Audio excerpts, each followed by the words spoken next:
Canal del Congreso, el canal de la Unión, presenta.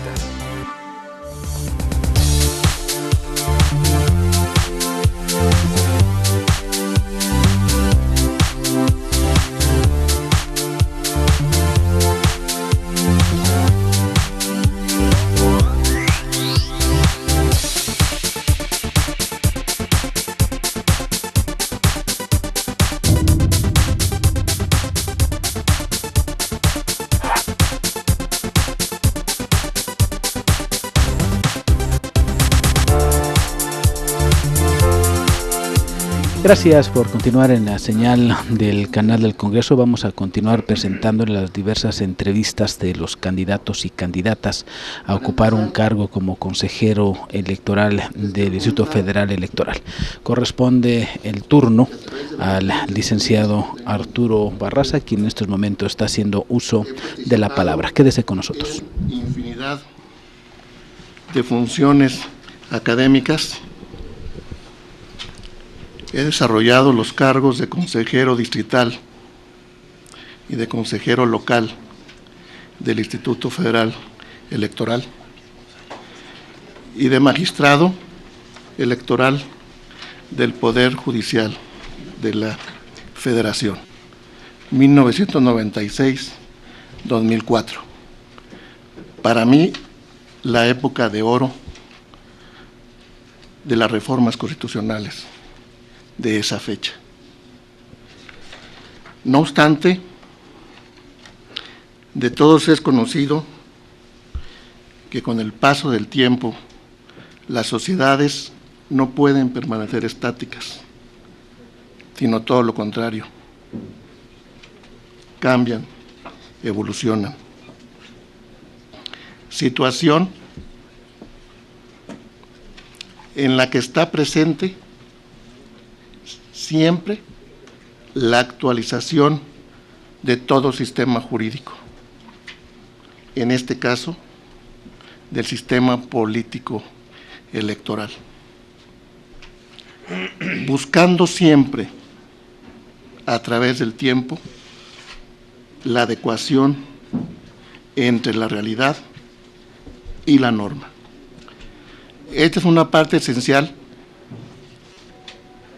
porque con ello se mantiene vigente el Estado de Derecho. Es un principio que todos debemos de proteger, de todos debemos de garantizar por el bien de México. Es precisamente en este tema donde se localiza este tema, mi tema. Si analizamos detalladamente nuestro sistema político electoral,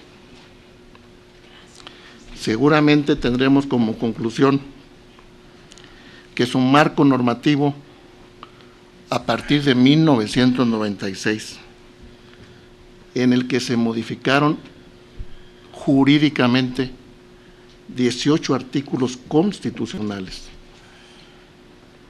Ha ido creciendo paulatinamente mediante la promulgación de un sinnúmero de modificaciones.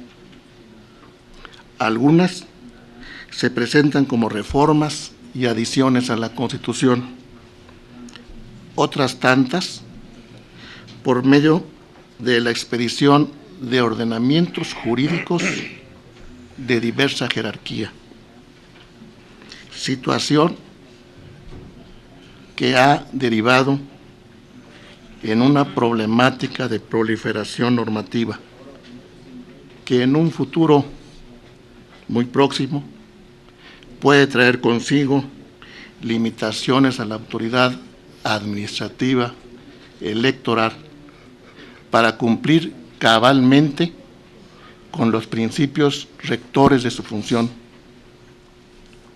No solo tiene la obligación de proporcionar seguridad jurídica, sino es más preciso todavía el constituyente cuando el artículo 41 lo obliga a que en su función electoral cumpla con principios de certeza, de legalidad, de independencia, de imparcialidad y de objetividad. Función realmente titánica. Ante esta problemática, en mi ensayo propongo un rediseño normativo constitucional. Para el caso de mi presentación, por urgencia, una ley de partidos políticos y el reconocimiento constitucional de este Instituto Federal Electoral como un organismo nacional encargado, que de hecho ya participa, de realizar elecciones federales, que es su función principal actualmente, pero además en su organización y en su infraestructura participa ya, hace ya bastante tiempo, en elecciones estatales y del Distrito Federal. La motivación del primer caso se centra principalmente en la importancia que tienen los partidos políticos como parte fundamental de un régimen democrático representativo como es el nuestro, a tal grado de que todos coincidamos: no hay democracia sin partidos políticos. Por lo que en el futuro no es posible que se siga conservando su regulación jurídica en el Código Federal de Instituciones y Procedimientos Electorales, sino antes bien se requiere de una ley especial para hacer frente a los nuevos retos que plantea el mundo de hoy y sobre todo los grandes proyectos de este país. En el segundo caso, algunos podrán admitir sus decisiones, y eso lo vemos en cada proceso electoral, y otros impugnarlas, pero nadie podrá negar el gran valor y trascendencia del Instituto Federal Electoral como autoridad del Estado mexicano encargada de organizar las elecciones. Pero es el caso que hace tiempo viene participando también en la organización de las elecciones de los estados y del Distrito Federal a través de convenios de apoyo y de colaboración, celebrados con respeto a la autonomía de las autoridades estatales.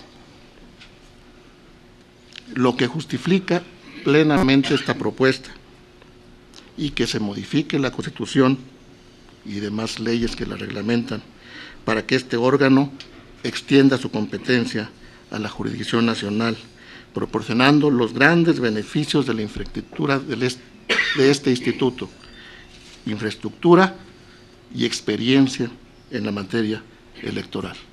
En síntesis, estas son mis propuestas derivadas del ensayo que pongo a su consideración. Por su atención, gracias. Muchas gracias, doctor. Tiene el uso de la palabra el compañero diputado Manuel Huerta Ladrón de Guevara, del Grupo Parlamentario del Partido del Trabajo, hasta por 2 minutos.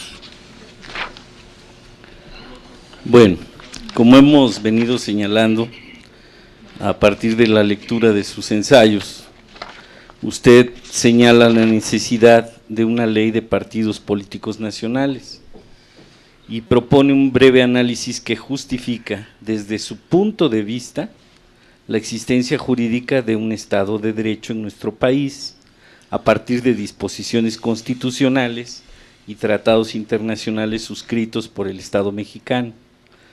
Considerando que un Estado de Derecho no tiene excepciones en las garantías de derechos fundamentales, habría que preguntar a las víctimas y familiares de la guerra contra la delincuencia organizada en los últimos 6 años y los más de 100 días del actual gobierno, si efectivamente estamos en la presencia de un Estado de Derecho.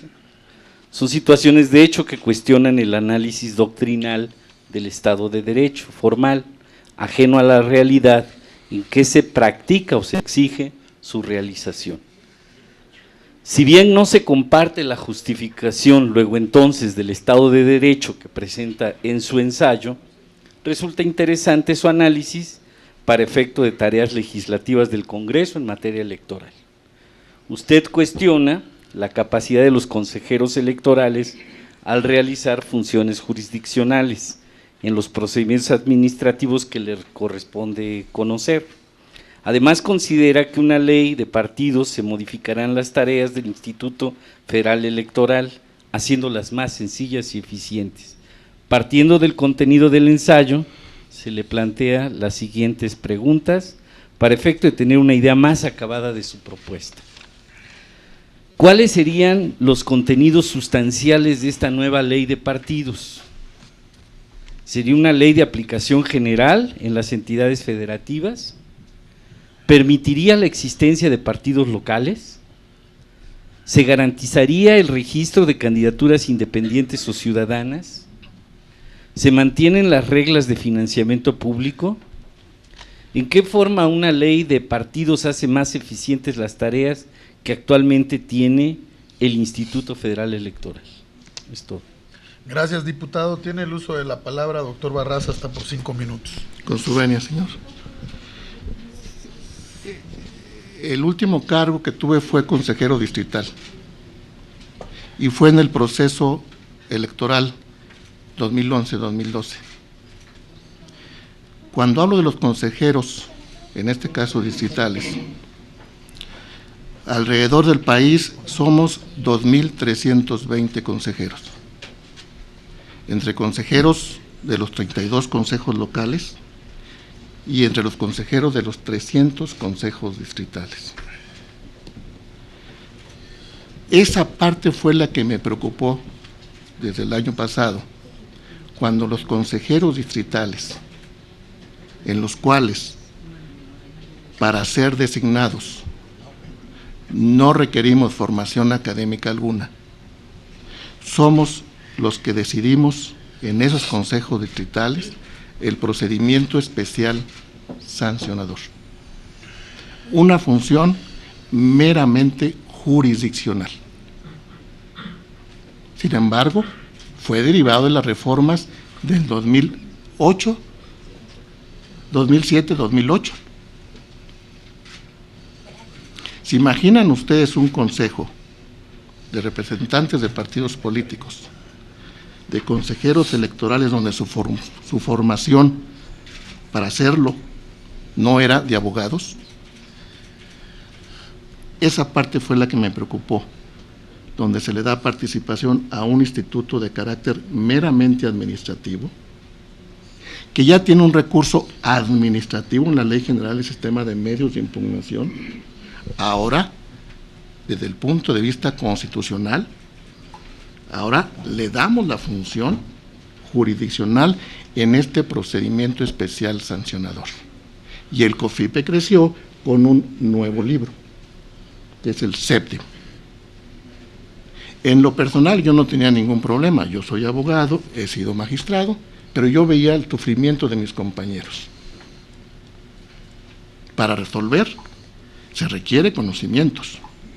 Para resolver conflictos entre dos partes se requiere práctica en la función jurisdiccional.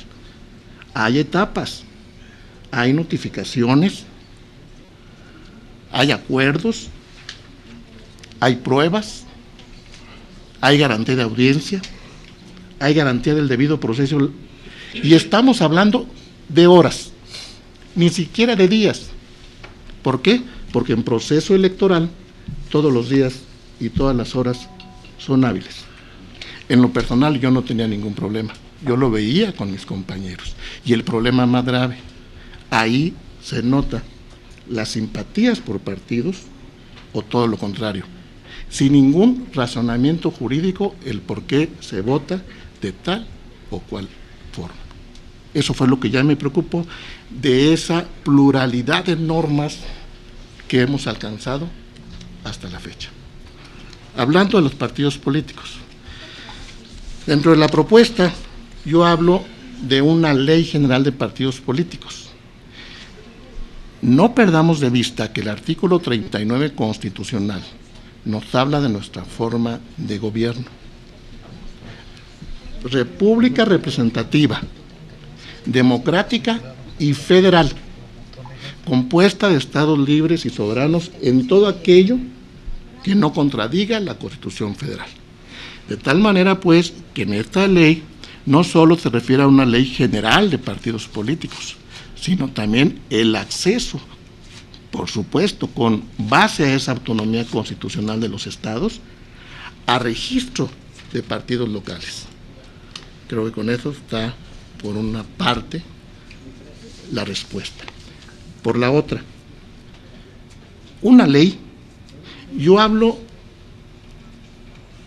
de partidos fuertes, yo hablo de partidos competitivos, yo hablo de esos partidos que el artículo 39 constitucional, cuando el constituyente lo redactó, manifiesta: la soberanía nacional reside esencial y originariamente en el pueblo. Todo poder público dimana del pueblo y se instituye para beneficio de éste. El pueblo tiene en todo momento la facultad de cambiar su constitución y las leyes que ella emanen. Sabemos quién es el titular de este poder, pero jurídicamente ni nos dice quién lo ejerce, ni nos dicen cómo se ejerce este poder soberano. Yo allí veo el pueblo en su conjunto. Es imposible una participación directa en la configuración de los órganos del poder público. De allí la característica de ciudadano, es decir, mexicano, que haya cumplido 18 años y tenga un modo honesto de vivir. Ya no estamos hablando del pueblo, ya no estamos hablando de 117 millones de mexicanos. Estamos hablando de 81 millones de mexicanos a nivel nacional en el padrón electoral y de 79 millones en la lista nominal de electores. Estadística de marzo de este año. Pero el ciudadano en su conjunto, 79 millones de la lista nominal, directamente le es imposible configurar los órganos del poder público. ¿Quiénes lo configuran? Los partidos políticos. La misma Constitución no solo establece los derechos de votar, ser votado y de asociación política, sino también el artículo 41 de la misma norma constitucional establece: solo los ciudadanos podrán formar partidos políticos. Esa es la trascendencia de los partidos políticos en cualquier país. Esta es la gran importancia. ¿Quién reforma la Constitución? El poder constituyente permanente. ¿Quiénes lo integran? Congreso de la Unión y legislatura de los estados. Hablamos de diputados, senadores y diputados locales.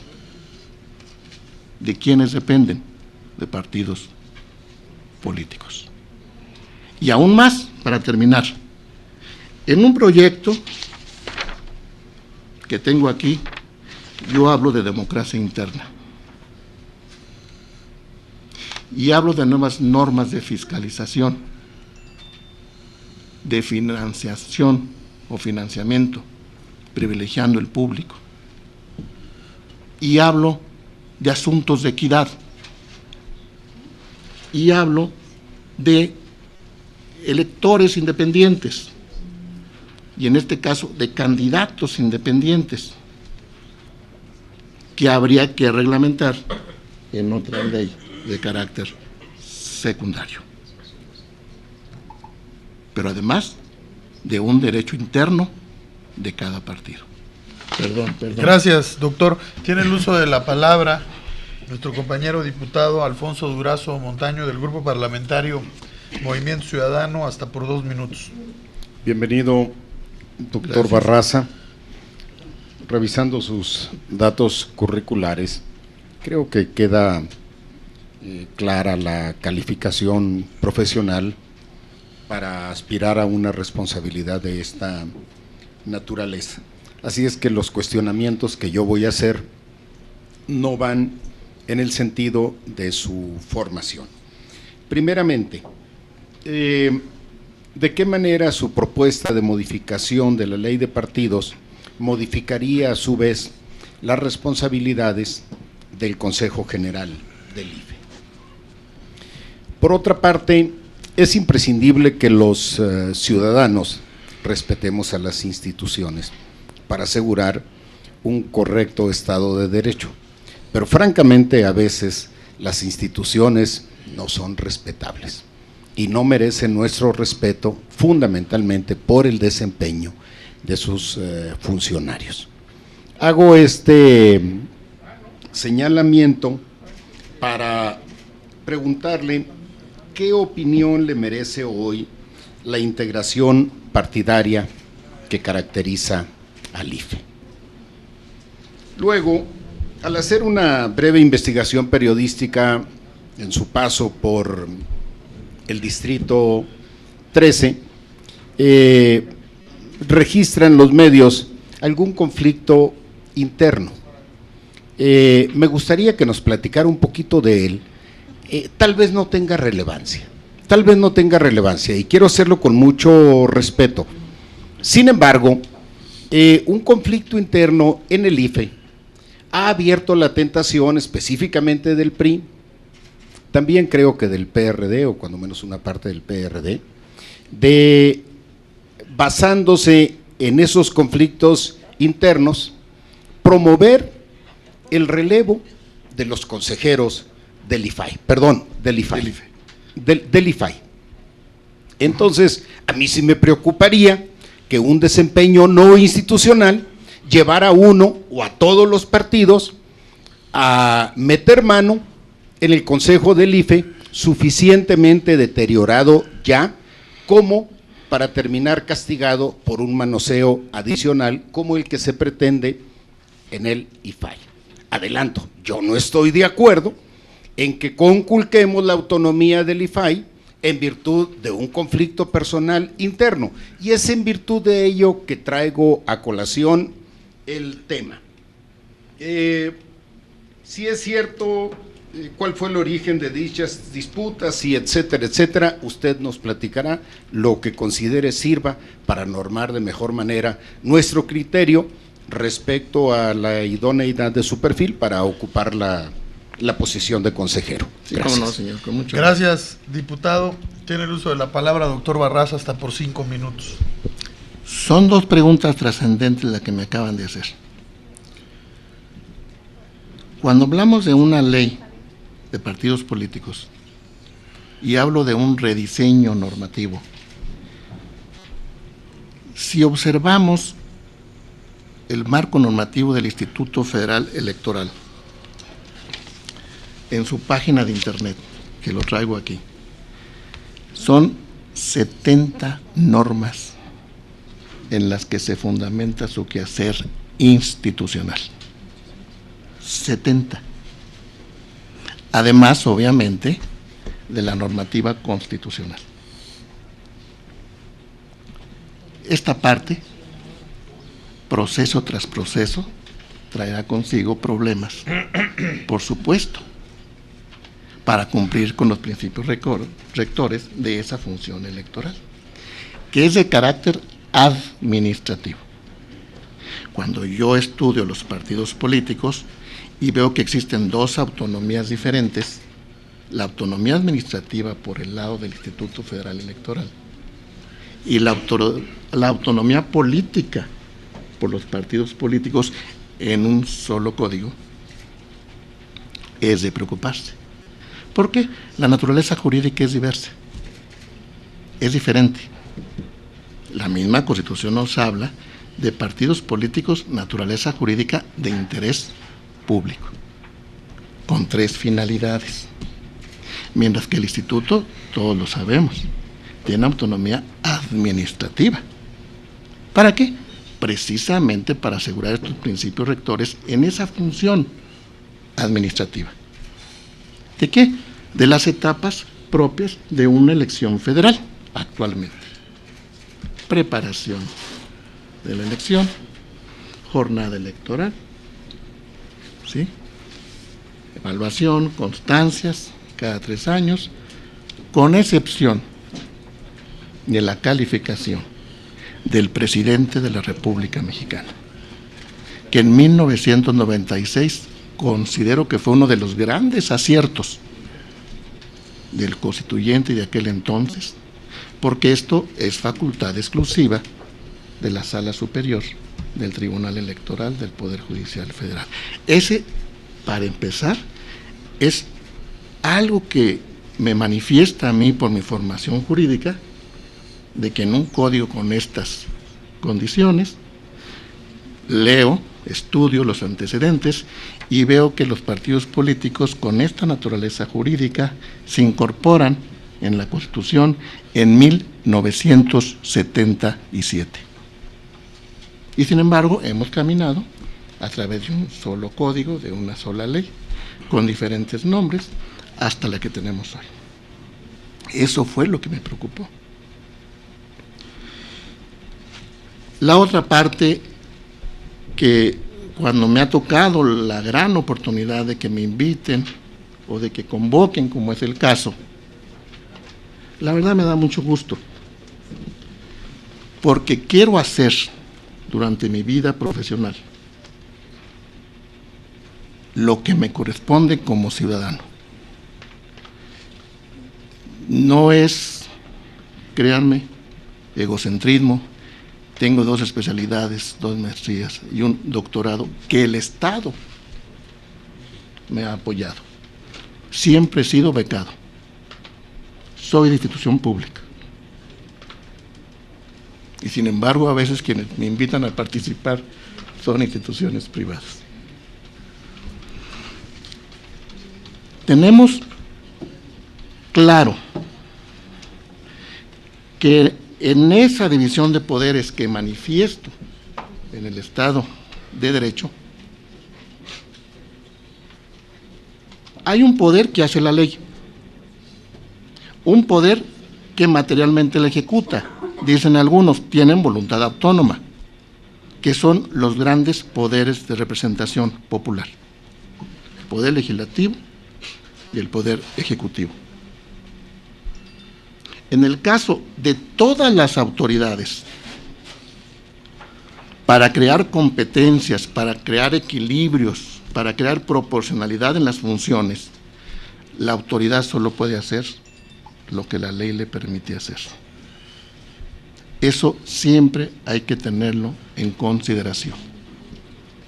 Cuando he participado, yo muy amablemente, que inclusive he conocido gente de verdad esforzada, de partidos políticos como consejeros, yo solo les digo, señores, estoy de consejero, pero yo solo puedo hacer como consejero lo que la ley me permite hacer. En este caso, la Constitución y el Código Federal de Instituciones y Procedimientos Electorales. No soy más que un instrumento de la ley. Todo lo que va más allá de la ley, todos esos actos de la autoridad que puede realizar sin que lo tenga permitido, su acto debe ser nulificado a la luz del derecho.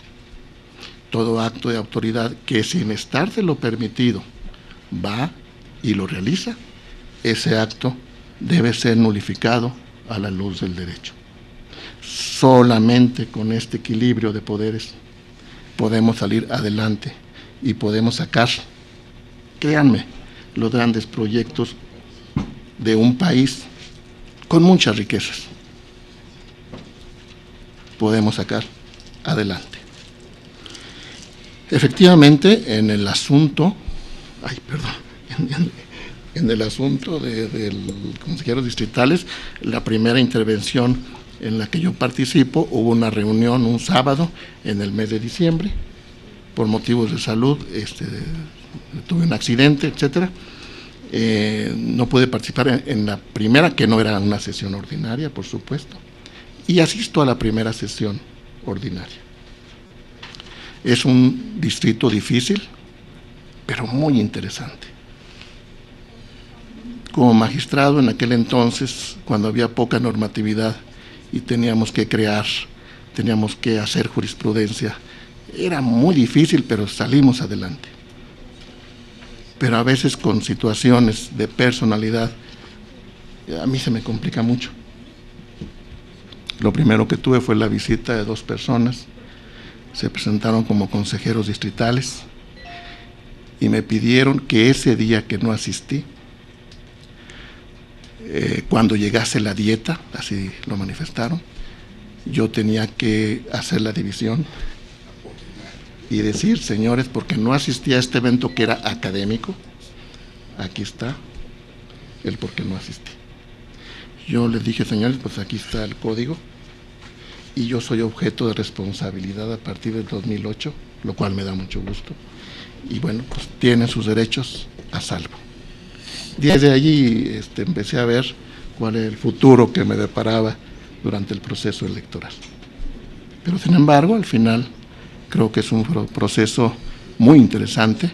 Es un proceso con un 53% en ese distrito a favor del PRD, Movimiento Ciudadano, etcétera. Muy interesante, pero más interesante el volver a contar, voto por voto, casilla por casilla. Señor. Gracias. Gracias. Tiene el uso de la palabra nuestra compañera diputada Ruth Zabaleta, del Grupo Parlamentario del Partido Verde Ecologista de México, hasta por 2 minutos. Muchas gracias. Bienvenido, doctor Barraza. Le voy a hacer algunas preguntas muy concretas y una cuestión de opinión que me gustaría escuchar de su parte. Sí, ¿cómo no? Una es, en base al ensayo que usted entregó respecto a proponer o a emitir ya una ley de partidos, y que usted lo hace muy bien en términos de la justificación pues jurídica, me parece importante que, además de señalar toda la fundamentación jurídica, se pudiera también señalar la fundamentación política, desde algunos puntos de vista que pienso que deberían de integrarse dentro de esta ley de partidos, aunque no precisamente es parte quizás del sistema de partidos, sino complemento, el asunto de las candidaturas independientes. Sí. Esto porque usted ha escuchado las noticias, últimamente algunos partidos han liberado a sus militantes para que puedan competir de manera independiente sin tener sanción, si es que llegara el caso, si quisieran hacerlo de manera independiente fuera de su partido. Entonces me gustaría saber cuál es su opinión respecto a esa reglamentación, cómo podríamos concretarla. ¿Cómo hacerle también para que los partidos políticos cumplan con sus plataformas electorales cuando hacen campaña y cuando llegan al gobierno? ¿Cuál es la propuesta que usted hace para que eso realmente no sea una letra muerta?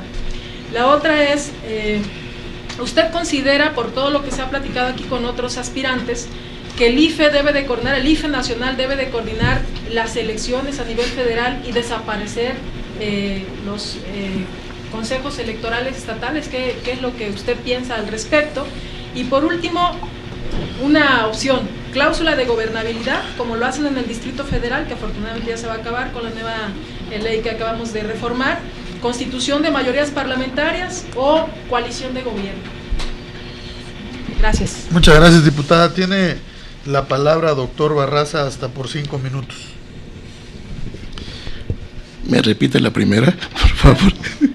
Perdón. La reglamentación de las Ya. candidaturas. Ok.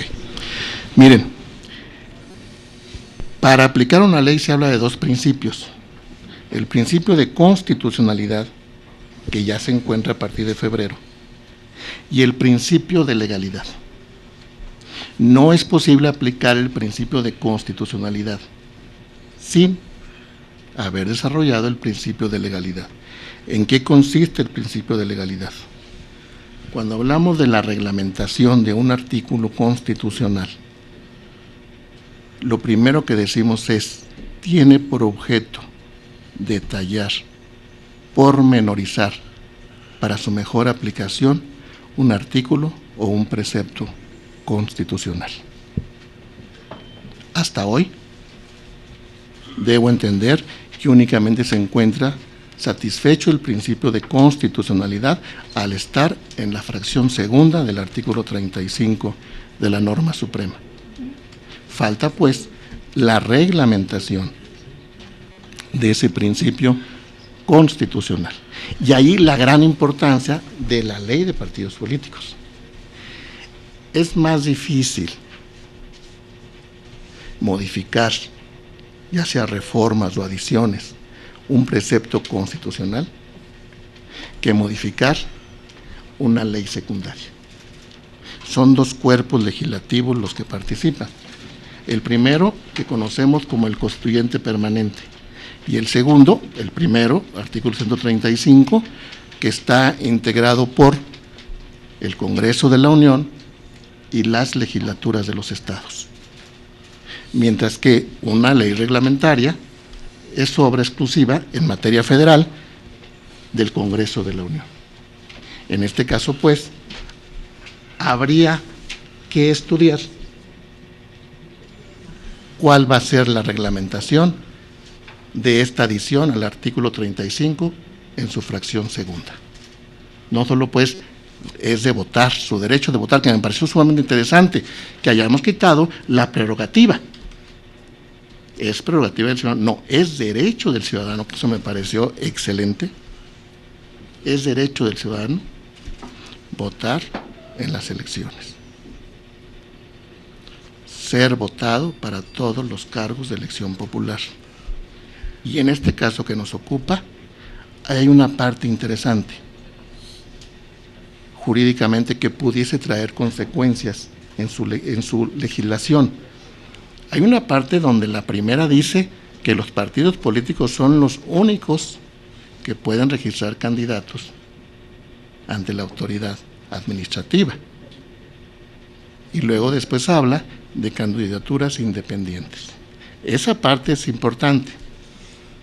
La técnica legislativa es importante y el lenguaje jurídico también. Ahí, por lo que logro interpretar, es que las candidaturas independientes van a ser registrados por los partidos políticos. Al menos hasta ahí logré interpretar, porque me falta, como puedo decirles, ver esa ley reglamentaria que aún no se expide. Entonces sería interesante verlo como directamente, basado en derechos políticos electorales, que por ahí inclusive tengo una definición de qué son los derechos políticos electorales del ciudadano, puede un candidato independiente llegar a configurar los órganos del poder público. Pero hasta ahí, bueno, pues, veo que el constituyente permanente puso ahí unas líneas que me parece interesante, hablando de derechos políticos electorales, pero más hablando de derechos humanos. Entonces, esa parte me parece que falta la reglamentación. Me decía de candidaturas independientes también. La segunda pregunta era de las plataformas electorales. ¿Cómo le hacen para que la cumplan los partidos políticos cuando hacen campaña y cuando llegan al gobierno? Bueno, yo en un diseño rápido, por supuesto, se requiere de más rigor jurídico, rigor científico. Para este evento realicé un capitulado de cuáles temas para mí me parecen los más interesantes. Para mí los más interesantes me parecen que son 4. Son financiamiento público, fiscalización y rendición de cuentas,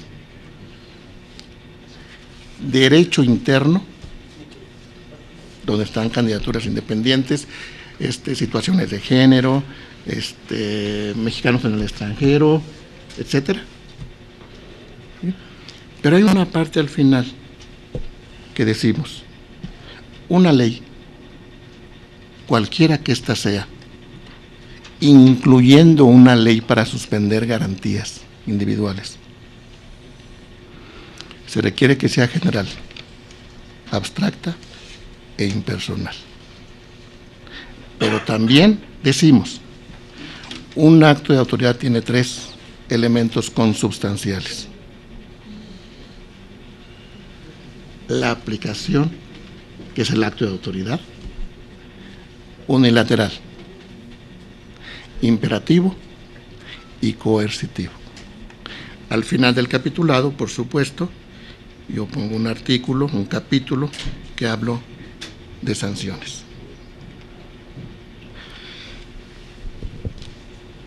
Soy abogado, pero también tengo formación humanista. Ustedes, partidos políticos, son nuestros representantes.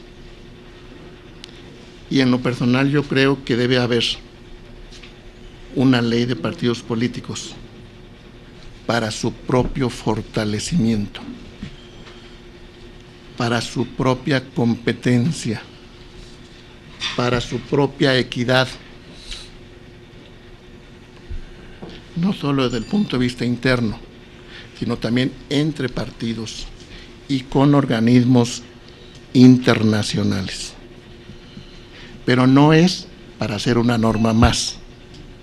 Creo en la razón humana y esta ley debe ser producto de la razón, pero más de que estamos en un país donde hemos nacido, donde han nacido nuestros hijos y queremos dejar algo para las próximas generaciones. No puedo aceptar que mi generación, con problemas del 66 en Durango, 68 en la Ciudad de México, 70, 72, podamos ajustar a las generaciones futuras a nuestras decisiones. Ahí creo que debe de haber un dinamismo en el orden jurídico, y más en ustedes, que son los que configuran el poder público. Muchas gracias, doctor. Tiene el uso de la palabra nuestro compañero diputado José Luis Muñoz Soria, del Grupo Parlamentario del Partido de la Revolución Democrática, hasta por 2 minutos. Gracias, diputado presidente. Ciudadano Arturo Barraza, bienvenido. Gracias, señor. Solamente quiero hacer 2 comentarios de algunos temas que ha tocado y hacer una pregunta muy específica. Primero, usted es actualmente subdirector de responsabilidades en la Dirección General de Responsabilidades de la Auditoría Superior de la Federación. Sí, señor. Bien.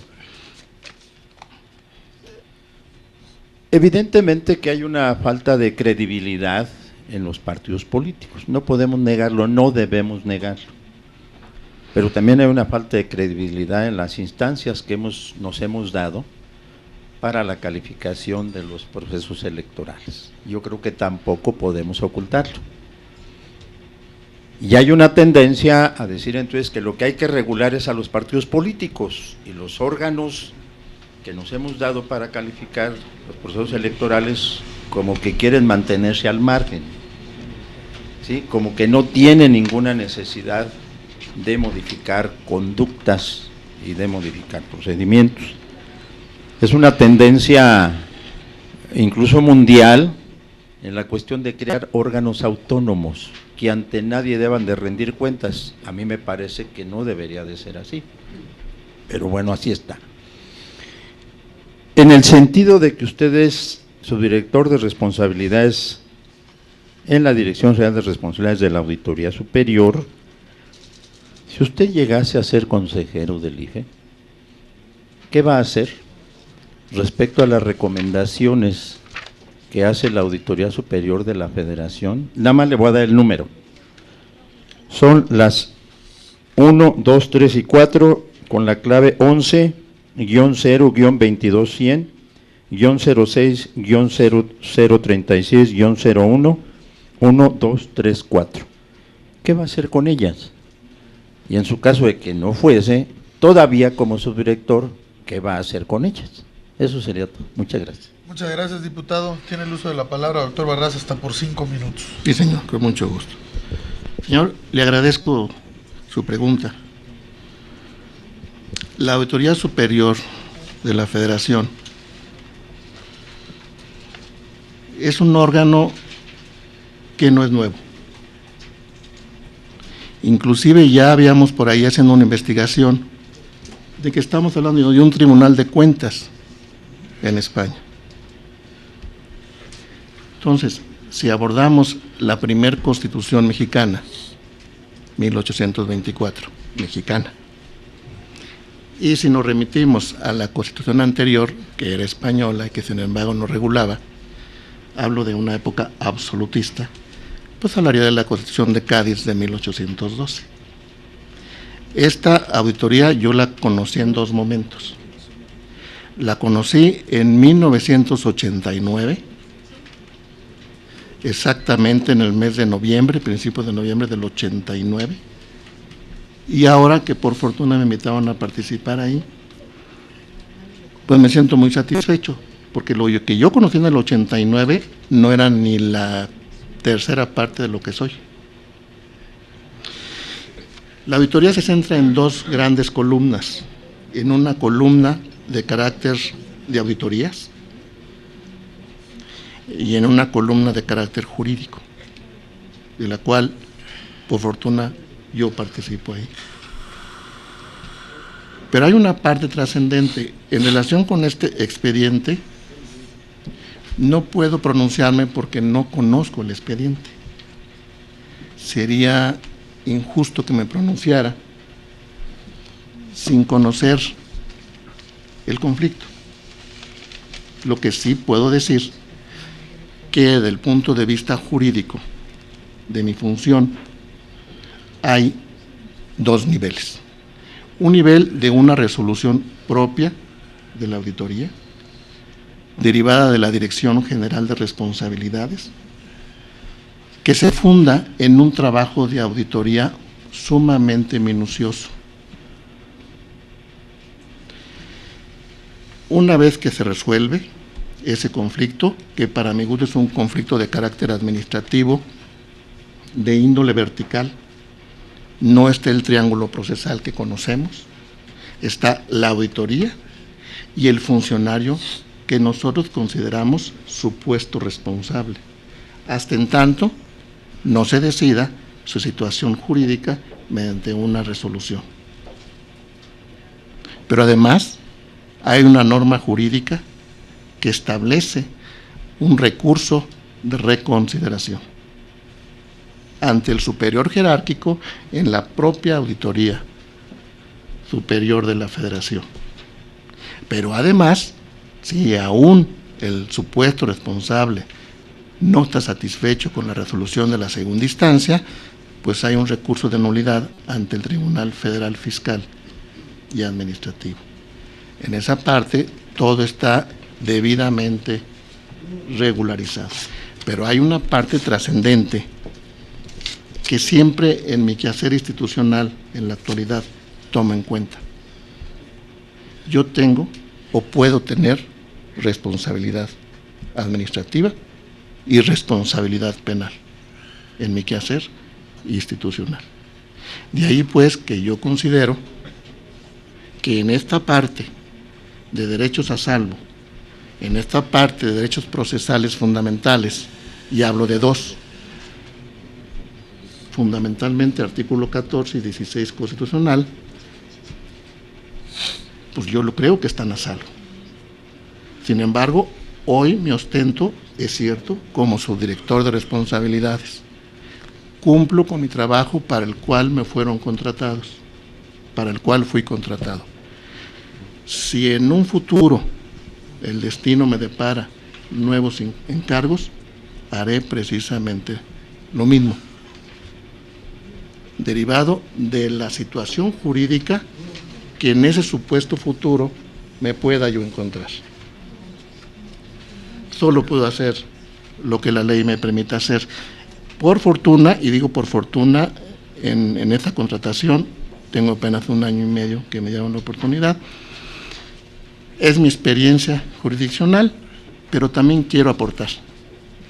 Y entonces es lo que estoy haciendo, además de mi función, obviamente, la aportación que pueda hacer a este órgano, ¿verdad?, auditor, a este órgano jurídico, que se deriva de la cuenta anual. Y que depende, por supuesto, de esta Cámara de Diputados. Muchas gracias, doctor. Tiene el uso de la palabra nuestro compañero diputado Alfredo Rivadeneira, del Grupo Parlamentario del Partido de Acción Nacional, hasta por 2 minutos.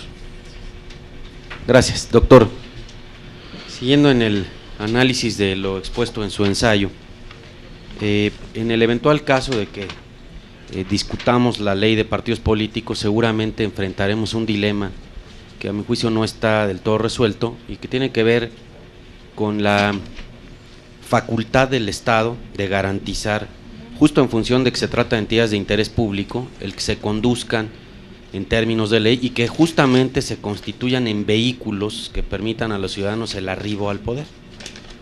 Pero por otro, como refiere el propio artículo 41, que sujeta la intervención de las autoridades electorales a los términos que en los asuntos internos que les competen a los partidos, en los términos que la ley establezca y que la propia ley del sistema de medios de impugnación refiere, como 2 preceptos a observar por las autoridades en la resolución de las controversias: la conservación de la libertad de decisión política y la organización de los partidos políticos.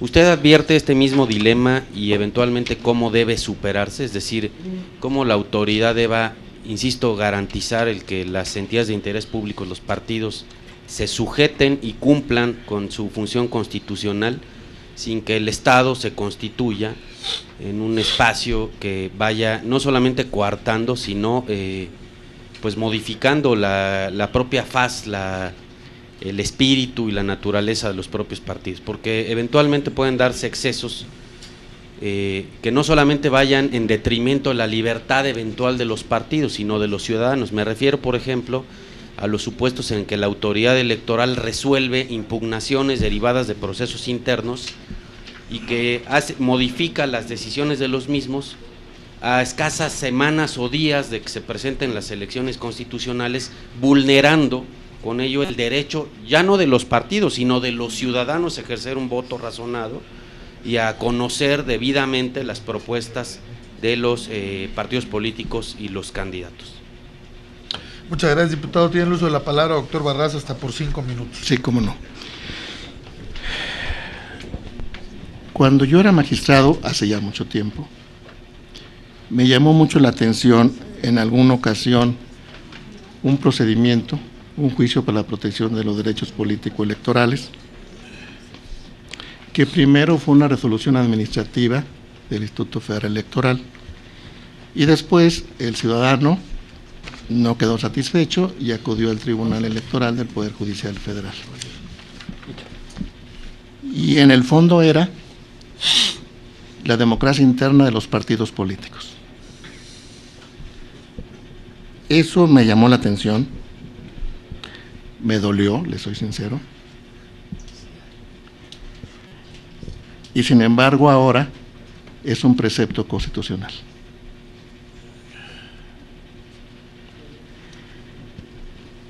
Es obvio, y me parece lo más lógico, que al interior de los partidos tengan su propia forma de estructura, de organización.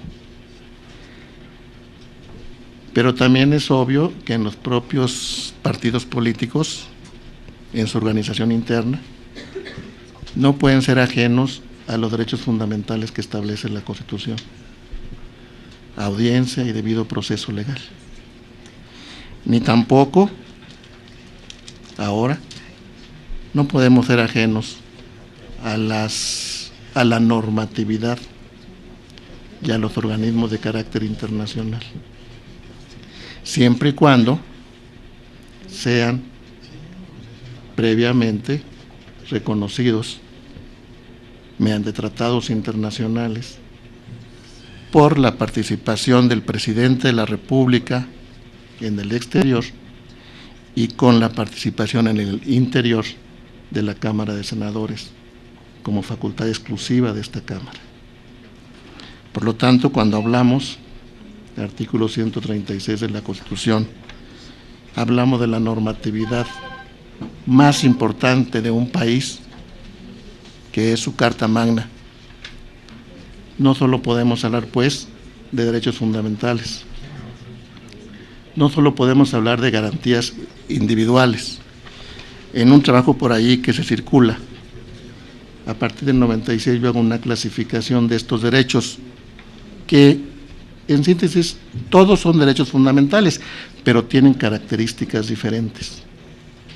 En México, a partir del 96, conocíamos garantías individuales, garantías sociales, y a partir del 92 conocíamos derechos humanos. Este gran avance del 96 incluyó también los derechos político-electorales de los ciudadanos. En relación con los partidos políticos, créanme la gran trascendencia que tienen. Es para mí un trabajo que se relaciona en dos sentidos. Primero, con los ciudadanos y después en la configuración de los órganos del poder público. Ahí está la gran importancia, la gran trascendencia de los partidos políticos, pero también la gran responsabilidad ante el Estado mexicano. El Estado es una ficción jurídica, es una persona moral, y para que el Estado pueda actuar se requiere de personas en el ámbito de autoridades. De aquí deriva un tema que yo he llamado seguridad jurídica, que todos debemos de tener, que es donde se despliegan conductas, circunstancias, elementos, condiciones para hacer valer el orden jurídico a la luz del derecho. Si se legisla la realidad primero en consensos y después derivado en normatividad vigente, yo veo un gran futuro para los partidos políticos, entre una de sus tres finalidades, que para mí son más, pero en tres me parece que es suficiente: promover la participación del pueblo en la vida democrática.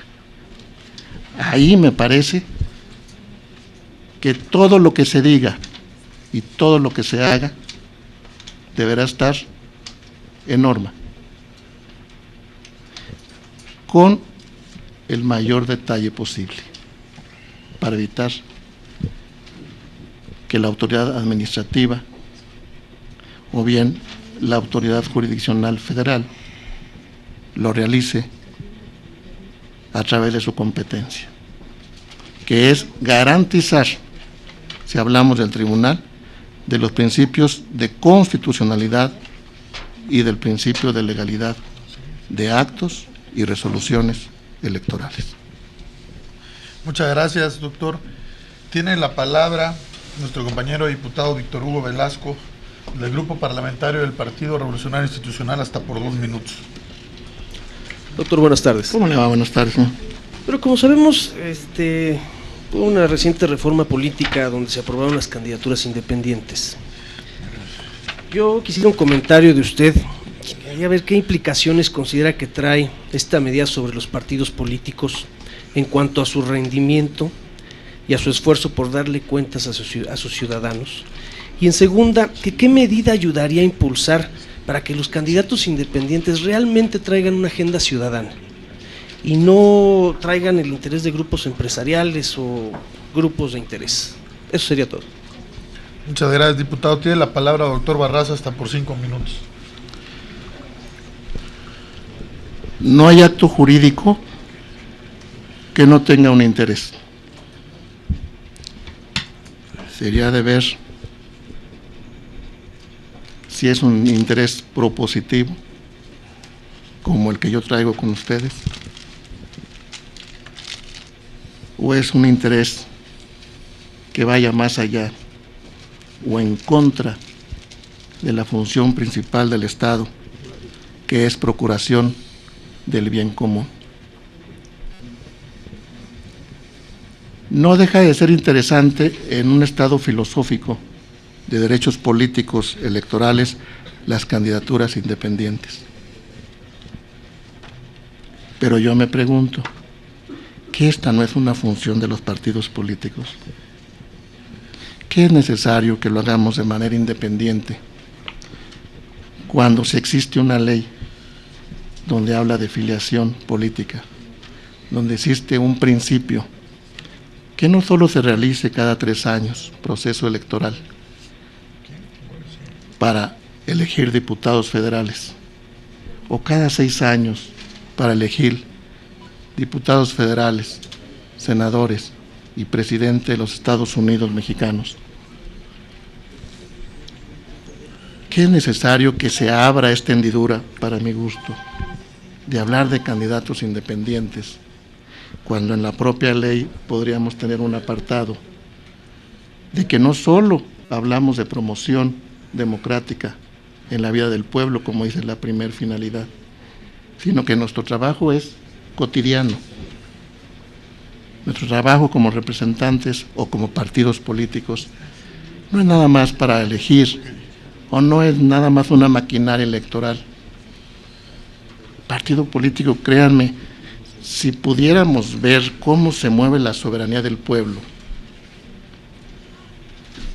los partidos políticos para mí tienen parte de soberanía, porque son aquellos que su función es precisamente los fines que la Constitución establece. ¿O qué está sucediendo en esta parte? Que hablamos de democracia en el 96 y decimos, el Tribunal Federal Electoral, con muy buen trabajo, me consta porque yo colaboraba ahí, el Tribunal Federal Electoral se incorpora al Poder Judicial Federal y con el principio constitucional, que en aquel entonces solo teníamos principio de legalidad. Y decimos, y también en elecciones de los estados y del Distrito Federal, por supuesto, hay un juicio de revisión constitucional. Y después, en el 2008, decimos, y no solo eso, ahora ya